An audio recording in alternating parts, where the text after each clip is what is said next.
आपको सुनाई दे रही ये आवाज़ दुनिया में 10,000 साल बाद गूंजी है। जी हाँ, ये आवाज़ है डायर वुल्फ की। वुल्फ यानी कि भेड़िए, वही भेड़िए जो कभी खाने और गर्माहट के लिए इंसानों के करीब आए। इंसानों ने भी इन भेड़ियों के साथ दोस्ती की गांठ लगा ली और इन्हें कुत्ता कहने लगे। इस हिस्ट्री में डोमेस्टिकेशन कहा। वहीं जो भेड़िए जंगलों में रह गए वो भेड़िए ही रहे। खैर, इन सब के इतर भेड़ियों की एक और ब्रीड थी जो सबसे बड़ी, सबसे ताकतवर और सबसे खूंखार थी, डायर वुल्फ। लिहाजा जब आज के 10,000 साल पहले ये प्रजाति विलुप्त हो गई तो लगा कि ये इतिहास के पन्नों में ही सिमट कर रह जाएंगे।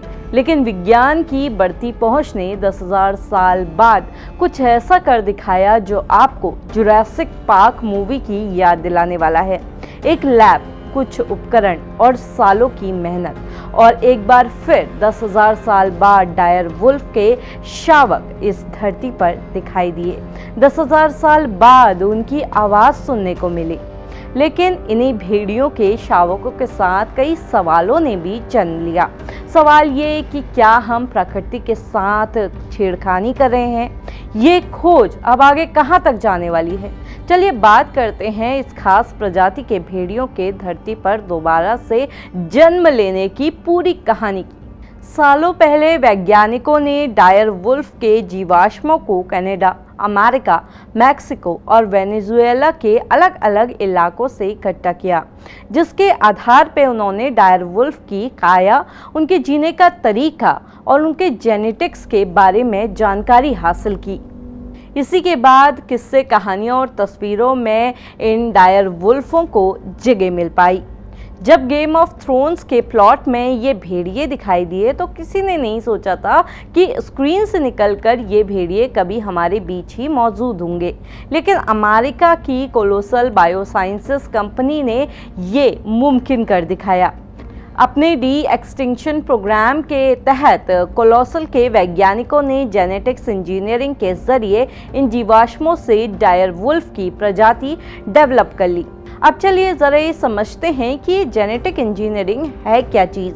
लेकिन उसे समझने से पहले जीन के बारे में जान लेते हैं। जीन हमारे शरीर के ट्रेट्स को तय करता है। यही डिसाइड करता है कि हम कैसे दिखेंगे, कैसे चलेंगे, यहाँ तक कि हमारे रंग रूप भी इसी से डिसाइड होता है। जीन हमारे माता पिता से हमें ट्रांसफ़र होता है। जीन सिर्फ इंसानों में ही नहीं बल्कि हर जीवित चीज़ में पाया जाता है, चाहे वो पौधा हो, जानवर हो या कोई बैक्टीरिया। एक इंसान के शरीर में करीब 20,000 से 25,000 जीन होते हैं, वहीं एक भेड़िए के शरीर में 13,000, और ये जीन डीएनए नाम की एक लंबी सीढ़ी में बंधे रहते हैं। अब सवाल यह है कि डीएनए क्या होता है? डीऑक्सी राइबो न्यूक्लिक एसिड हमारी जेनेटिक इंफॉर्मेशन को कलेक्ट करके रखता है, और ये हमारे नाखून, बाल, दांत, सलाइवा, वीर्य और वेजाइनल डिस्चार्ज में भी पाया जाता है। अब इन डायर वुल्फ को दोबारा से दुनिया में लाने के लिए डायर वुल्फ के 2 जीवाश्मों का इस्तेमाल किया गया और फिर ग्रे वुल्फ की ब्लड आर्टरीज से डीएनए निकालकर 14 जीन्स में उसके बदलाव किया गया, जिससे ये same to same dire wolf की तरह दिखाई दे। इसका रिजल्ट मिला एक न्यूक्लियस। इस न्यूक्लियस में वो सारे जीन थे जिससे एक डायर वुल्फ जन्म ले सकता था।